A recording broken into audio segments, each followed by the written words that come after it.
নমস্কার, কেমন আছেন সবাই? ঘরকন্যা ন্যাচারাল ব্লগে আপনাদের স্বাগত জানাই। আজ আমি একটি ছোট্ট ব্লগ নিয়ে এসেছি।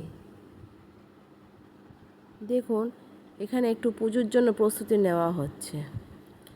আসলে আমার জেঠু যখন মারা যায় তখন নাকি এক পাক দোষ পেয়েছিল, পুরোহিত মশাই বলেছিলেন।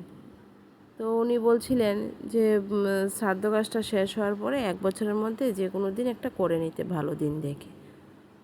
আমাদের আর সময় করে হয়নি, আমি সময় সুযোগ করে করতে পারিনি।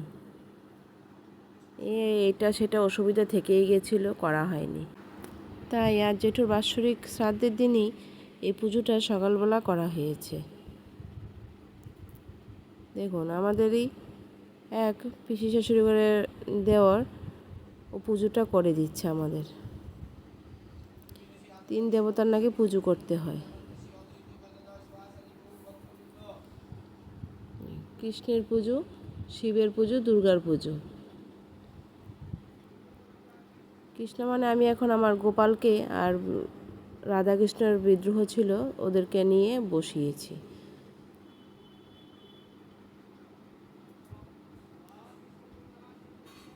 দেখুন, ও খুব সুন্দর পুজো করছে, ভালো লাগছে আমার।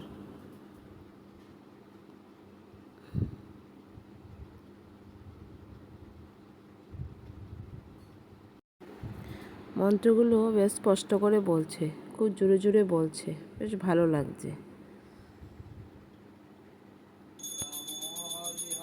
এবার আরতি করছে, দেখুন।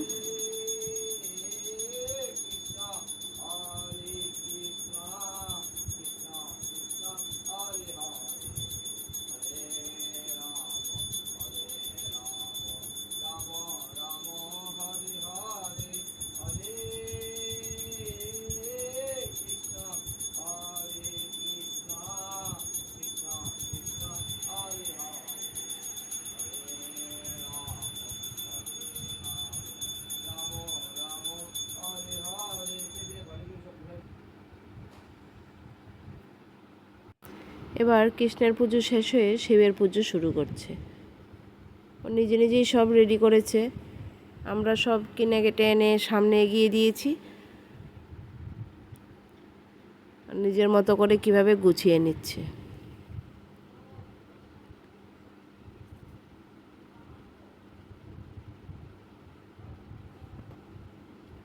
এই পুজোটা সারার পরেই যাব জেঠুর বাৎসরিক কাজের এখানে আমি।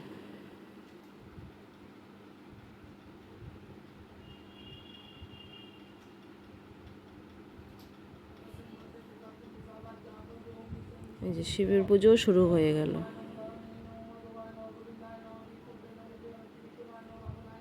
বললাম না, খুব সুন্দর করে পুজো করছে।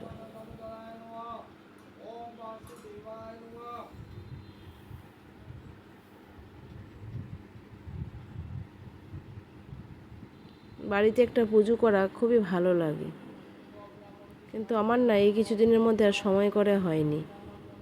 বিভিন্ন রকম একটু অসুবিধার মধ্যেই পড়ে গেছিলাম। তাই আজকের দিনেই পুরোহিতকে বলাতে বলল যে আজকের দিনেই করে ফেলো।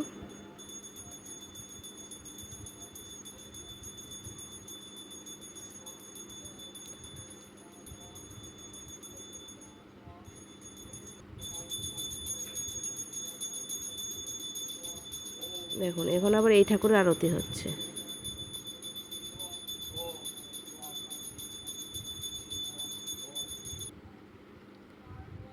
এই যে ওই ঠাকুরের পুজো শেষ হয়ে এবার দুর্গা ঠাকুরের পুজো শুরু করে দিল। বললাম না 3 ঠাকুরের পুজো করতে হবে।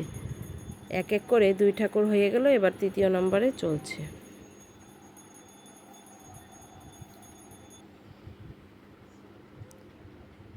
বেশ সুন্দর পুজোটা হলো, আমাদের প্রত্যেকেরই ভালো লেগেছে পুজোটা।